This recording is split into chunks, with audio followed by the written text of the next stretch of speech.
Күнүбүздө болуп өткөн маанилүү кабарлардын топтому менен тааныштырып, сиздер менен Ак Кеме YouTube каналында Адилет Амангулов. Саламатсыздарбы? Кыргыз-Түрк достук ооруканасы бүгүн 26 августта эшигин ачып, бейтаптарды кабыл алууну баштады. Саламаттыкты сактоо жана социалдык өнүктүрүү министрлигинен кабарлашкандай, август айынын башында өлкөгө Туркиянын 30 дарыгер техникалык адистер келишкен. Ооруканада жогорку технологияларды операциялар жасалып, жарандарыбыздын чет өлкөгө барбай эле дарылануусуна шарт түзөт. Медициналык жай баштапкы этапта кардиологиялык жактан оорусу барларды кабыл алат. Учурда ооруканада түрк дарыгерлери иштеп жатат. Ал эми министрлик тарабынан жергиликтүү кызматкерлер дагы ишке алынат. Келишимге ылайык бейтапкананы 3 жыл бою Кыргыз өлкөсү Туркия менен биргеликте башкарат. Бүгүн 26 августта Чолпон Ата шаарында өтүп жаткан Кыргыз Республикасынын президентинин кубогунун алкагында жогорку лиганын оюндары старт алды. Анда жогорку лиганын тайпалык баскычтагы оюндары орун алды. В тайпасында Таластын Ынтымак командасы менен Оштун Ала Тоо командасы кезгелеп, оюн 3-2 эсебинде Ынтымактын жеңиши менен аяктады. Президенттин кубогунда Көк Бөрү Федерациясы жогорку жана 1-лигадан тышкары эл аралык лиганы ачкан. Чет жерден келген командалар эл аралык лигада ойношмокчу. Ошондой эле бүгүн 26 августта Алыкул Осмонов атындагы китепканасында Бишкек кайрыктары адаби клубу тарабынан уюштурулган Эгемендүү Кыргызстан аталышындагы поэзия кечеси болуп өттү. Кечеге акындар, жазуучулар союзунун мүчөлөрү катышып, кечеде акындар Кыргызстандын эгемендүүлүк майрамына карата өз ырларын окушуп, мекенди сүйүүгө, аны коргоого чакырып өтүштү. Кеченин уюштуруучулары мындай иш-чаралар дайым уюштурулуп турарын айтышат. Эске сала кетсек, быйыл Кыргыз Республикасынын эгемендүүлүгүнүн 30 жылдыгына карата өлкөбүздүн бардык аймагында маданий иш-чаралар өткөрүлмөкчү.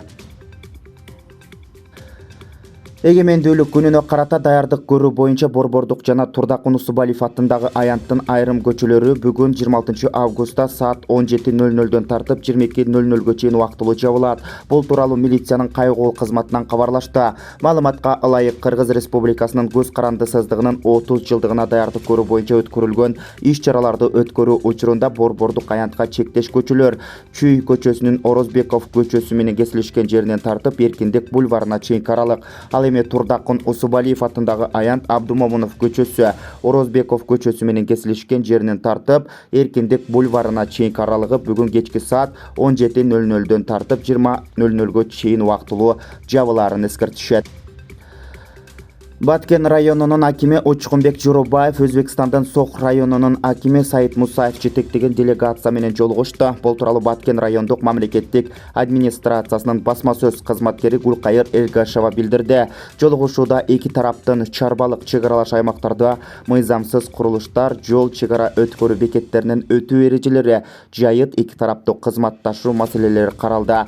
Жолугушууга Кыштыт суу башы айыл өкмөтүнүн башчылары, кадастр филиалынын жетекчиси, өзгөчө Кырдаалдар министрлигинин райондук бөлүмүнүн башчысы, чек ара жана ички иштер бөлүмүнүн кызматкерлери катышты. Жолугушуу мыкты деңгээлде өтүп, бир катар чарбалык маселелер ордунда чечилди, деди Эргешова.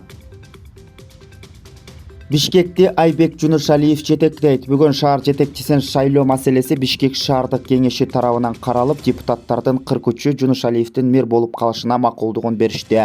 Жунушалиев добуш берүүгө катышкан жалгыз талапкер болду. Аны өкмөттүн көпчүлүк коалициясы сунуштаган. Ал эми Ош шаарынын мэри болуп Алмаз Мамбетов шайланды. Жалгыз талапкерге 45 депутаттын 43-ü макулдугун берип, экөө каршы добуш беришти. 45 жаштагы Мамбетов мэрдин милдетин аткаруучу болуп 2 августта министрлер кабинетинин төрагасы Улукбек Мареповдун буйругу менен дайындалды. ИАИП аймагында убактылуу кирген унаалар 1 айдан кийин чыгарылышы зарыл. Тагыраагы 30 сентябрда пандемия башталганга чейин убактылуу ташылып келинген машиналардын биримдик аймагында туруу мөөнөтү аяктайт, дешти Евразия экономикалык комиссиясынын маалымат кызматынан. Андан белгилешкендей, эгер талаптар аткарылбаса, бажы алымдары жана салык толугу менен төлөнөт. Кыргызстан эгемендүүлүгүнүн 30 жылдыгына карата 9000ден ашык милиция кызматкери коомдук коопсуздукту камсыздайт. Бизге Ички иштер министрлигинин басма сөз кызматынан кабарлашкандай, күч түзүмдөрү 30 августтан 1 сентябрга чейин күчөтүлгөн тартипте иштешет. Иш-чаралар өтүп жаткан учурда республикадагы бардык милиция бөлүмдөрү жарандардын коопсуздугун көзөмөлдөшмөкчү. Кыргызстанда жаңы окуу жылы эми ар дайым 15 сентябрда башталат. Бул тууралуу 24 агенттигине министрлер кабинетинен кабарлашты. Маалыматка караганда, документтерде 1 сентябрь 15 деген санга гана өзгөртүлдү. Бирок коомдук саясий кырдаалга жараша чечим кайра каралышы ыктымал. Ал эми жаңы чечим ковидке байланыштуу эпидемиологиялык кырдаалга жана вакцинацияга байланыштуу. Ошондой эле туристтик сезонду аяктоого ылайыкталып кабыл алынды. Муну менен акыркы коңгуроо 9 июнда кагылмакчы.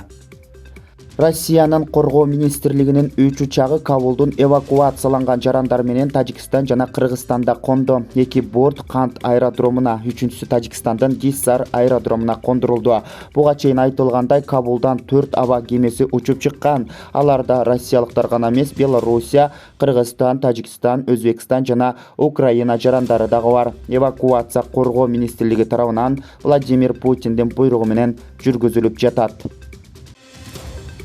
Акыркы саатка алынган кабарлардын топтому мына ушундай жаңылыктар менен коштолду. Биздин YouTube каналыбызга катталып, коңгуроочону басып, жаңылыктарды биринчилерден болуп көрүп туруңуздар. Кийинки саатта угушканча аман болуңуздар.